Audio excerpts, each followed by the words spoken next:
But if this is just something that you want to do in the morning, first thing when you wake up, just do a bunch of calf raises first, get that blood flowing, then drop down, get into the Cossack squat, and just 1 to 2 minutes on each side, then you're done. That's it for the day. And after a few weeks, you'll be shocked at the range of motion in your ankles and your hips.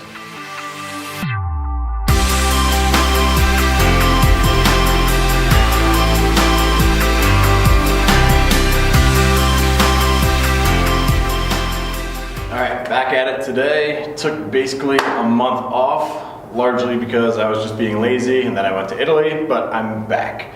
Today talking about hip and ankle range of motion, not so much for sort of the athlete in the gym prepping for a workout, but more so just for everybody, something that you can do at home. I'm just going to show one movement. So it's just going to be one movement, working on ankles and the hips. I'll show a few different variations. It is good prep before you're going to do a heavier lift or before you're working out, and if you're in the performance center, you'll probably see this in the coming weeks.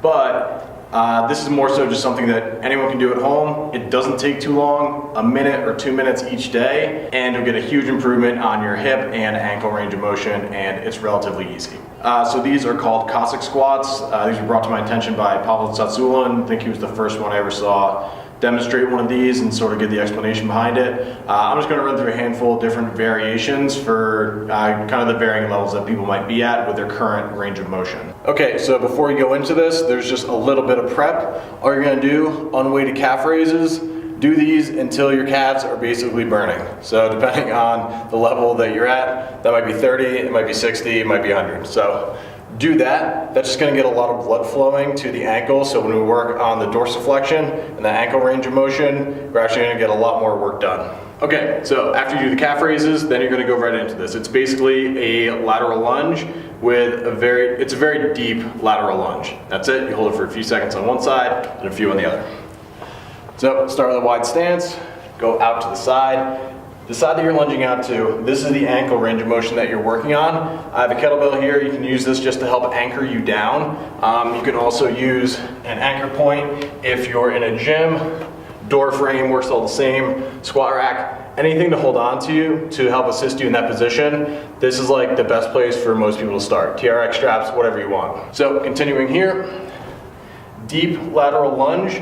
2 options on this trailing leg. Oh, I'm not in frame. Here we go.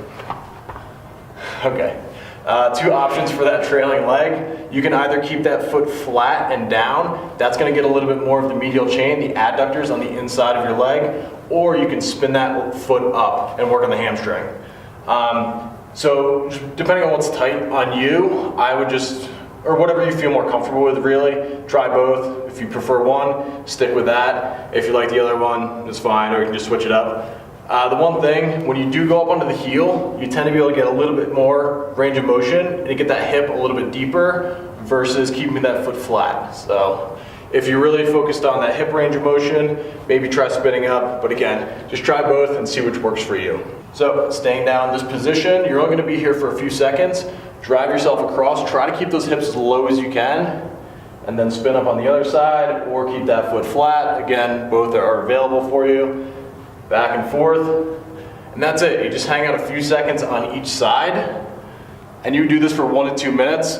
Again, it doesn't have to be in the gym. It is good prep if you're going to do squats or something like that. But if this is just something that you want to do in the morning, first thing when you wake up, just do a bunch of calf raises first, get that blood flowing, then drop down, get into the Cossack squat, and just 1 to 2 minutes on each side, then you're done. That's it for the day. And after a few weeks, you'll be shocked at the range of motion in your ankles and your hips. All right, so the easiest version is doing it with something to anchor yourself. Kettlebell, anchor point, door frame, bed frame, it really be anything. After that, if you feel comfortable kind of progressing it a little bit, you can go to a weighted version. I don't know, people kind of go back and forth. Weighted versions of this are easier for me than body weight because the weight is actually going to be out in front of you a little bit, and that's going to help counterbalance you as you drop the hips back. Some people prefer body weight as the next progression, but I'll show both, try both, see which one you can do, and then just progress to the hardest one once you get there. So you just hold the weight out in front, same thing, keep the hips low. Again, you can keep that foot flat, spin up either one, a few seconds on each side, and you would just be going back and forth for a minute or two. Last version, like I said, this might be progression number 2, or the hardest progression for some people would be the body weight version. Again, this is hardest for me because I don't have a counterbalance, so I have trouble getting my hips down to that really low position. But that's basically it. If you're struggling with hip and ankle range of motion and you don't have a ton of time to spend on it every day, or you can't always get in the gym, just do this 1 to 2 minutes every morning. Do those calf raises first, get the blood flowing to the ankles and the feet, and then 1 to 2 minutes on each side, a few seconds floating back and forth. Really try to keep those hips low. After a few weeks, check it out, see if it helped.